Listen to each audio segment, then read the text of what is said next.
जय हिंद एवरीवन, आपका स्वागत है वर्मा एकेडमी में। मैं एस डी वर्मा आपके लिए एक नया टॉपिक लेकर आया हूँ। एक नए चैप्टर का शुरुआत हम लोग करेंगे आज, that is heredity and evolution. ठीक है, इस चैप्टर में चालू करने से पहले मैं आपको बता देता हूँ कि इस चैप्टर में आप पढ़ने क्या वाले हो, है ना। इसका इंट्रोडक्शन क्या है बेसिकली, जो इसमें इस चैप्टर में हम लोग बेसिकली डीएनए के बारे में बात करेंगे, आरएनए के बारे में बात करेंगे, टाइप्स ऑफ आरएनए के बारे में बात करेंगे, डीएनए किस जगह पर रहता है उसके बारे में बात करेंगे, है ना। आरएनए कैसा बनता है इसके बारे में बात करेंगे हम लोग। सेंट्रल डोग्मा के बारे में बात करने वाले हैं, ये कंप्लीटली जो कि नया टॉपिक है, आपने इससे पहले कभी भी सेंट्रल डोग्मा के बारे में नहीं बात किया हुआ है ना। हम लोग थोड़ा डीएनए के स्ट्रक्चर के बारे में भी हम लोग इस चैप्टर में बात करेंगे, है ना।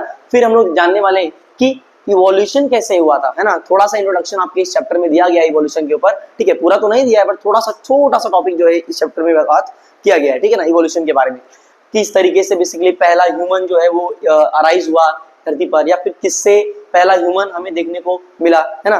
कैसा कौन सा एनिमल था जिसमें हमें ह्यूमंस के कैरेक्टर्स दिखाई दे रहे थे सबसे पहली बार, वो सब चीजें हम लोग इसमें बात करने वाले। ये भी बात करेंगे हम लोग कि इस धरती पर जब कुछ भी नहीं था तो कौन सी चीजें प्रेजेंट थी, है ना। पहला ऐसा कौन सा चीज था या किस सब्सटेंस से या किस केमिकल से बेसिकली फर्स्ट लिविंग सेल का फॉर्मेशन हुआ, और फर्स्ट लिविंग सेल के बारे में बात हम लोग करने वाले हैं, ठीक है ना।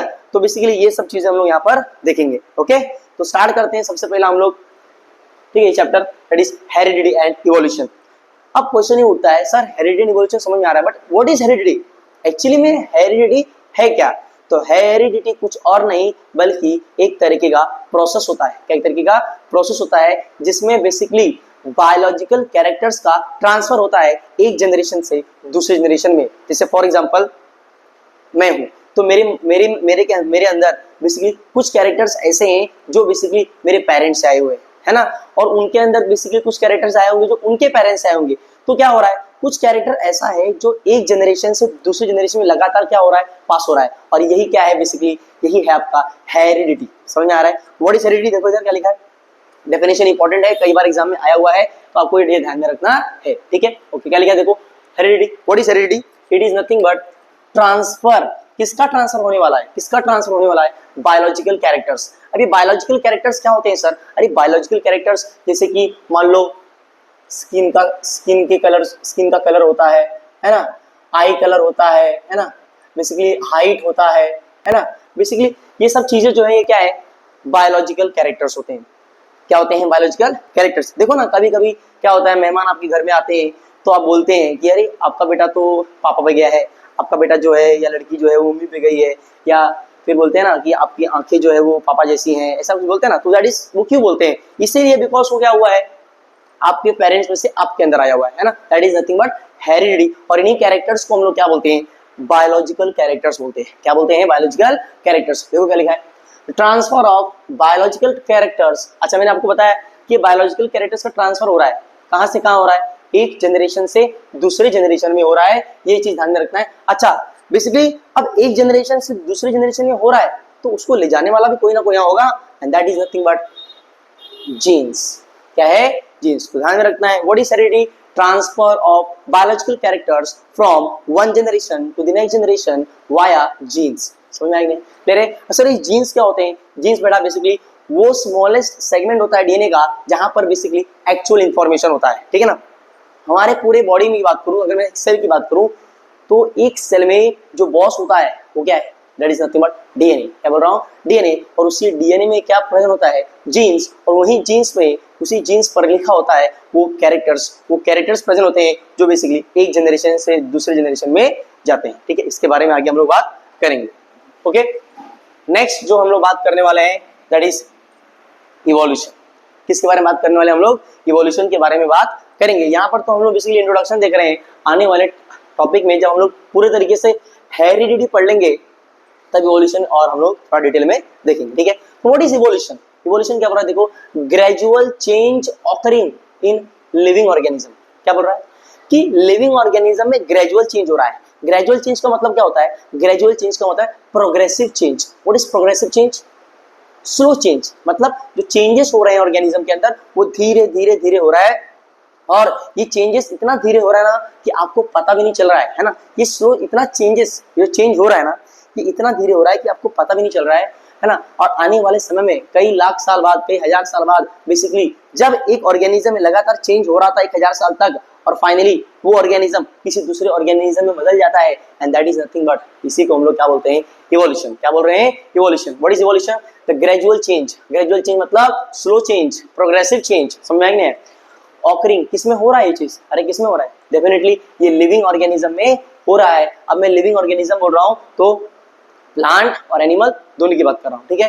तो gradual change occurring in living organism over long duration, बहुत इंपॉर्टेंट चीज, लॉन्ग ड्यूरेशन, लंबे समय से हो रहा है ये चीज, लंबे समय तक होता है ये चीज, समझ में आ रहा है? Evolution is not a fast process, it is a slow process. ये एक स्लो प्रोसेस है और इतना स्लो है कि आपको पता भी नहीं चलता है, ठीक है ना। ध्यान रखना है, इसलिए क्या लिखा हुआ है, evolution is a slow going process.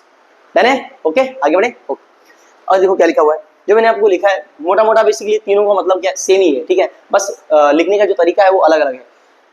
आपकी बुक में दिया था इसलिए मैंने सोचा लिखा देता हूँ, ठीक है। अच्छा, ये तीनों अलग अलग जगह दिया, इसलिए मैंने बोला एक साथ लिखा देता हूँ। क्या लिखा देखो, द प्रोग्रेसिव डेवलपमेंट, मतलब स्लोली चेंजेस हो रहा है, प्रोग्रेसिव डेवलपमेंट, स्लो डेवलपमेंट हो रहा है, किसके अंदर? प्लांट्स और एनिमल्स। कहाँ से हो रहा है? देख लो, एंसेस्टर। अभी फॉर एग्जाम्पल ये देखो, ये ठीक है ना, सबसे पहला ऑर्गेनिज्म ये आया है ना, तो इससे बेसिकली ये प्लांट भी बन रहा है ना, और इससे बेसिकली एनिमल भी बन रहा है। क्या बोल रहा हूँ, इससे प्लांट भी बन रहा है और एनिमल भी बन रहा है। तो ये बेसिकली प्लांट और एनिमल का क्या हो गया, बेसिकली ये तो एंसेस्टर हो गया। क्या हो गया? ये एंसेस्टर हो गया है, ये किसका? प्लांट और एनिमल का, बराबर। अच्छा, ये पहले कुछ और था, ये बेसिकली जो था ये कुछ और था, और इसके अंदर बेसिकली इवोल्यूशन हुआ है। क्या हुआ है इसके अंदर? इवोल्यूशन हुआ है, इसके अंदर भी क्या हुआ है?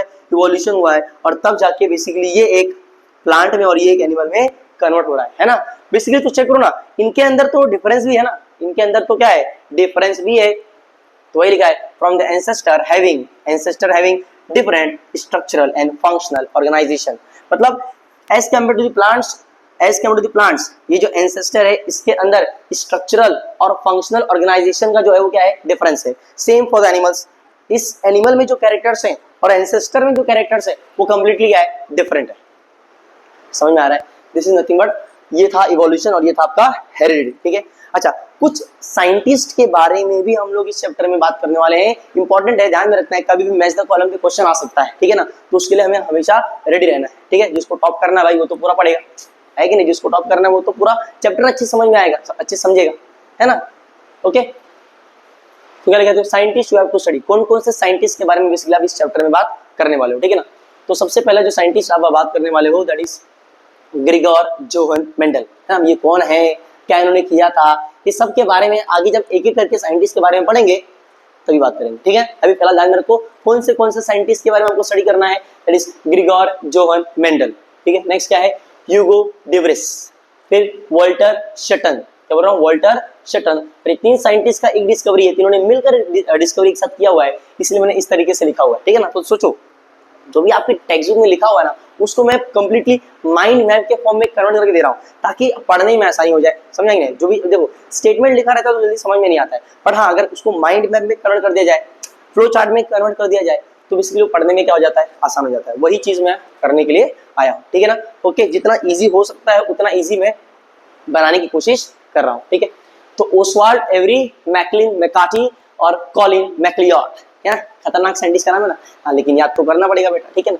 Oswald Avery Maclyn McCarty Colin MacLeod, इन्होंने डिस्कवरी किया, क्या डिस्कवरी किया आगे बात करेंगे, ठीक है ना। नेक्स्ट, अब देखो इसका मतलब क्या है, इन दोनों ने मिलकर कुछ किया हुआ है, समझ गए। तो इसीलिए इन्होंने इंडिविजुअली कुछ किया है, इन्होंने मिलकर कुछ काम किया है, इन्होंने मिलकर भी कुछ डिस्कवरी की है, इसीलिए मैंने इस तरीके से लिखा हुआ, ये चीज आपको समझना है, ठीक है। तो फ्रांसिस जैकब और जैक मेनॉर्ड, इसके बारे में हम लोग बात करेंगे, ठीक है ना। ओके, तो लिख लेंगे आप लोग। ओके, तो मिटा लिया आपने, ओके डन। तो ठीक है, अब हम लोग बेसिकली जैसे मैंने आपको बताया था कि अब हम लोग बेसिकली साइंटिस्ट के बारे में बात करेंगे, ठीक है ना। तो सबसे पहले जिस साइंटिस्ट के बारे में हम लोग बात करने वाले हैं that is Grigor Johan Mendel. आज अगर आप हेरिडिटी के बारे में पढ़ रहे हो तो इनके ही देने, that is Grigor Johan Mendel. कहीं ना कहीं इन्होंने ही बेसिकली हेरिडिटी की शुरुआत की है, ठीक है ना। सबसे पहली बार बेसिकली यही वो साइंटिस्ट थे जिन्होंने कोशिश की कि बेसिकली हेरिडिटी किस तरीके से होता होगा। इन्होंने अपने एक्सपेरिमेंट में जिस प्लांट का इस्तेमाल करके बेसिकली हेरिडिटी के बारे में बताने की कोशिश की, कुछ और नहीं बल्कि गार्डन पी प्लांट था। क्या था? गार्डन पी प्लांट, जिसका साइंटिफिक नेम पाइसम सटाइवम। क्या है? Pisum sativum. ठीक है, अगर लिखना रहेगा तो लिख लेना। ठीक है, ओके। तो जो ग्रिगोर जॉन मेंडल है, कहीं ना कहीं इन्होंने क्या किया, मॉडर्न जेनेटिक्स की शुरुआत की। क्या किया इन्होंने? मॉडर्न जेनेटिक्स की शुरुआत की। अच्छा सर, जेनेटिक्स का मतलब क्या है? बेटा जेनेटिक्स का मतलब क्या होता है? स्टडी ऑफ बेसिकली डीएनए, किस तरीके से डीएनए अपने आप को ट्रांसफर करता है, डीएनए में प्रेजेंट कुछ जीन्स होते हैं, डीएनए पर कौन से केमिकल्स होते हैं, है ना, क्रोमोसोम के बारे में जब स्टडी करते हो आप, वेरिएशन के बारे में जब स्टडी करते हो आप, है ना, क्रोमोसोम्स के पैटर्न के बारे में जब स्टडी करते हो, that is nothing but genetics. उससे क्या बोलते हो आप? जेनेटिक्स। समझ में आई है?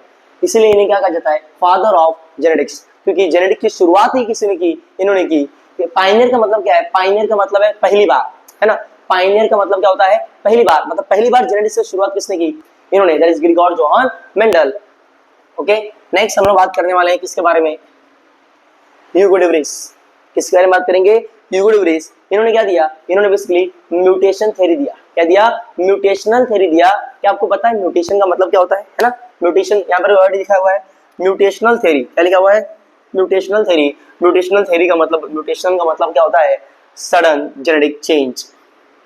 सडन जेनेटिक चेंज, है ना, सडन जेनेटिक चेंज मतलब जीन्स में अगर तुरंत बदलाव हो जाए, फास्ट बदलाव होता है, चेंजेस होते हैं किसके अंदर? जीन्स में, है ना। जीन्स में अगर फेरबदल होता है, तुरंत फास्टली होता है, तो उसे क्या बोलते हो आप? म्यूटेशन बोलते हो। क्या बोलते हो आप? Mutation. Sudden genetic change, that is nothing but mutation.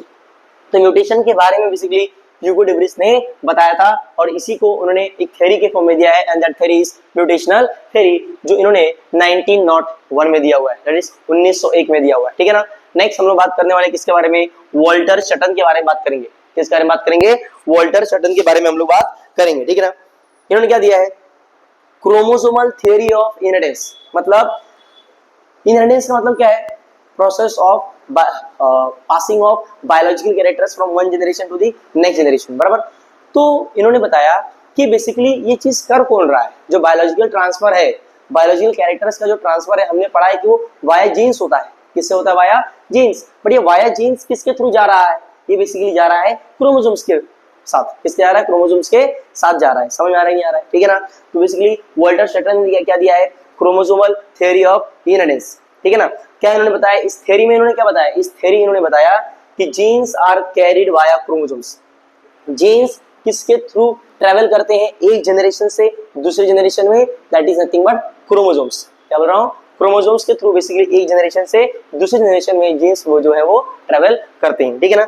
अच्छा, ये चीज इन्होंने ऑब्जर्व किसमें किया है? ये इन्होंने ऑब्जर्व किया है इसमें ग्रास ऊपर के सेल्स में। इसमें ऑब्जर्व किया है ग्रास ऊपर के जो सेल्स होते हैं, उन्होंने इसके अंदर ये चीज ऑब्जर्व किया था। किसने? वॉल्टर शटन ने। किसने? वॉल्टर शटन ने। जैसे मैंने आपको बताया था, 3 साइंटिस्ट एक साथ लिखा है। क्या लिखा? देखो, ट्रायो ऑफ साइंटिस्ट। ट्रायो मतलब 3 जन। ट्रायो का मतलब क्या है? 3 जन। तीनों ने मिलकर बेसिकली काम किया था। क्या पता लगाया? देखो, ये तीनों साइंटिस्ट कौन कौन थे? ऑलरेडी बात कर चुके हम लोग इसके बारे में। ओसवाल्ड एवरी, मैकलिन मैकार्टी और कॉलिन मैक्लिओट। या वो याद नहीं रखना है तो डायरेक्टली भी आप याद रख सकते हो, एवरी मैकार्टी एंड मैक्लिओट।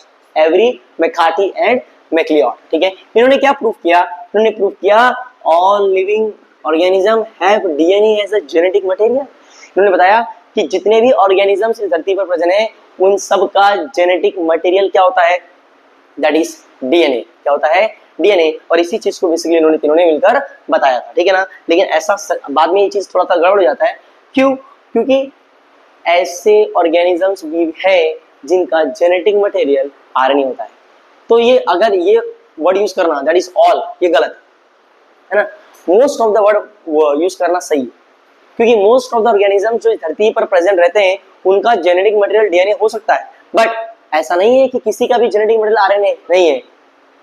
नहीं, कुछ ऑर्गेनिजम्स यानी वायरसेस वो ऑर्गेनिजम्स होते हैं जिनका जेनेटिक मटेरियल क्या होता है? आरएनए होता है। क्या होता है? आरएनए। लेकिन अधिकतर लोगों का क्या होता है? डीएनए होता है। ये चीज आपको ध्यान में रखना है। ठीक है। नेक्स्ट हम लोग बात करेंगे फ्रैंकोइस जैकब।